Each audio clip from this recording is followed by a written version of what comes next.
আসসালামু আলাইকুম ওয়া রাহমাতুল্লাহি ওয়া বারাকাতুহু। বিসমিল্লাহির রহমানির রহিম। আলহামদুলিল্লাহি রাব্বিল আলামিন ওয়াসসালাতু ওয়াসসালামু আলা সাইয়্যিদিল আমবিয়াই ওয়াল মুরসালিন ওয়া আলা আলিহি ওয়া আসহাবিহি আজমাইন, আম্মা বা'দ। রব্বি জিদনি ইলমা, রব্বি ইয়াসসির ওয়া লা তু'আসসির ওয়া তাম্মিম বিল খাইর। আজকে আমাদের ক্লাস নং হচ্ছে 6 নং ক্লাস।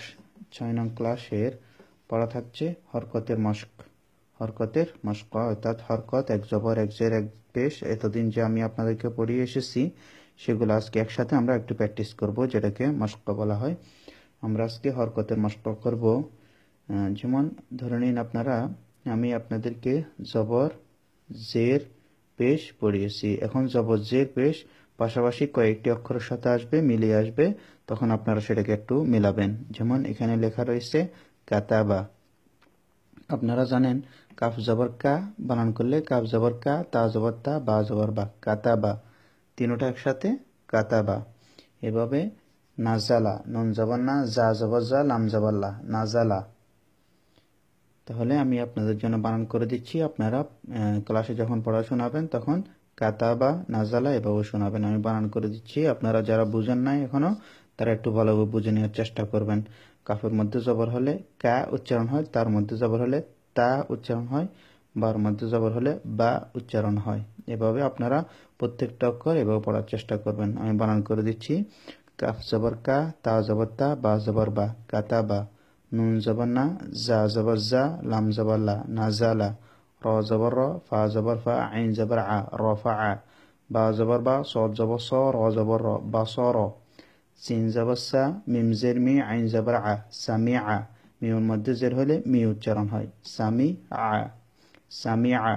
হা জবর হা, মিম জের মি, দাল জবর দা, হামিদা। কফ পেশ কু, ব জের দুই, ইয়া জবর ইয়া, কুদিয়া, কুদিয়া, কুদিয়া। ত পেশ তু, বা জের বি, আইন জবর আ, তুবিআ। সা জবর সা, কফ পেশ কু, লাম জবর লা, সাকুলা। দ জবর দ, আইন পেশ উ, ফা জবর ফা, দউফা, দউফা, দউফা, দউফা। এগুলো ভালো করে প্র্যাকটিস করবেন আপনারা। দউফা। হামজা জবর আ, খ জবর খ, জাল জবর দা, আখাযা। হামজা জবর আ, জাল জের দি, নুন জবর না, আযিনা। হামজা জবর আ, মিম জবর মা, র জবর র, আমার। ফা জবর ফা, আইন জবর আ, লাম জবর লা, ফাআলা। কফ পেশ কু, তা জের তি, লাম জবর লা, কুতিলা। লাম পেশ লু, আইন জের ই, নুন জবর না, লুইনা। সিন জবর সা, জিম জবর জা, দাল জবর দা, সাজাদা। আইন জবর আ, লাম জেল্লি, মিম জবর মা, আলিমা, আলিমা। আইন কণ্ঠ মাঝখান থেকে উচ্চারণ করবেন, আলিমা, আলিমা। কফ পেশ কু, র জের রি, হামজা জবর আ, কুরি আ। যে অক্ষরের উপরে হামজা থাকবে সে অক্ষরের হামজাটা উচ্চারণ হবে, নিচের অক্ষরটা উচ্চারণ হবে না। অর্থাৎ হামজাটা এককভাবে আসতে পারে না, এভাবে এই অক্ষরের উপরে আসবে, ইয়ার উপরে আসবে। যদি শেষে আসে না হয় ওয়ার উপরে আসবে, না হয় হামজার উপরে আসবে। কুরি আ, কুরি আ, কুরি ইয়া যেন না হয়, কুরি আ। জিম জবর জা, আইন জবর আ, লাম জবর লা, জা আলা। র পেশ রু, সিন পেশ সু, লাম পেশ লু, রুসুলু। হা পেশ হু, দাল জেদ্দি, ইয়া জবর ইয়া, হুদিয়া, হুদিয়া। ওয়া পেশ উ, সিন জের সি, আইন জবর আ, উসিআ, উসিআ, উসিআ। সদ পেশ সু, হা পেশ হু, ফা পেশ ফু, সুহুফু। এখানে মাত্র 5টা লাইন আপনাদের জন্য নিয়ে আসলাম। এই পড়াগুলো যেন আপনাদের জন্য কঠিন মনে না হয় আজকে, কেননা বেশ কিছুদিন ধরে আমি আপনাদেরকে হরকত পড়ে এসেছি, জবর জের পেশ। আমি বলেছি আপনারা একটু ভালোভাবে পড়েন। আজকে পড়ার থেকে বোঝা যাবে আপনারা কতটুকু প্র্যাকটিস করেছেন, এক জবর, এক জের, এক পেশ। আমি আবারও বলে দিচ্ছি আপনাদের জন্য, কাতাবা, নাজালা, রফাআ, বাসর, সামিআ, হামিদা, কুদিয়া, তুবিআ, সাকুলা, দউফা, আখাযা, আযিনা, আমার, ফাআলা, কুতিলা, লুইনা, সাজাদা, আলিমা, কুরিআ, জাআলা, রুসুলু, হুদিয়া, উসিআ, সুহুফু। আপনারা একটু ভালোভাবে প্র্যাকটিস করবেন এই অক্ষরগুলা।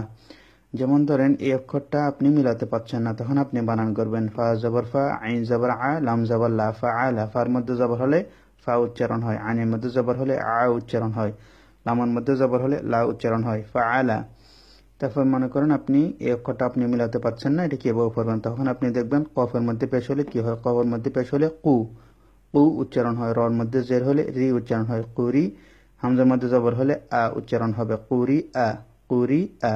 এভাবে প্রত্যেকটা অক্ষর আপনারা ভালোভাবে মিলাবেন এবং বেশি করে প্র্যাকটিস করবেন। এগুলো যত বেশি প্র্যাকটিস করবেন তত বেশি আপনাদের কোরআন পড়ার গতি বাড়বে, কোরআনের মধ্যে আপনারা আর থক খাবেন না, আপনারা খুব দ্রুত কোরআন পড়তে পারবেন। হ্যাঁ, আপনাদেরকে কোরআনে পড়তে আর কষ্ট হবে না ইনশাআল্লাহ। প্রত্যেকটা অক্ষর চিনবেন এবং খুব সুন্দরভাবে কোরআন তেলাওয়াত করতে পারবেন। আর যদি এগুলো ভালোভাবে প্র্যাকটিস না করেন তাহলে ভালোভাবে কোরআন পড়তে পারবেন না, আপনারা থেমে যাবেন, আটকে যাবেন, বুঝতে পারবেন না কি পড়তেছেন এবং কেন পড়তেছেন সেটা বুঝতে পারবেন না। যদি আপনারা এগুলো একটু ভালোভাবে প্র্যাকটিস করেন, এখানে যেহেতু একটা অক্ষরও টান হবে না, এগুলো হচ্ছে হরকত। আপনাদেরকে পূর্বে বলা আছে এক জবর এক জের এক পেশকে হরকত বলে, হরকত তাড়াতাড়ি পড়তে হয়, যেমন কাতাবা, নাজালা, রফা, এইভাবে প্রত্যেকটা অক্ষর আপনারা ভালোভাবে একটু প্র্যাকটিস করে নেবেন। তাহলে আমি আশা করবো ইনশাআল্লাহ আপনারা খুব সুন্দরভাবে শিখবেন এবং আজকে ভালোভাবে ক্লাসের মধ্যে পড়াগুলো শুনিয়ে দেবেন। আসসালামু আলাইকুম রহমতুল্লাহ।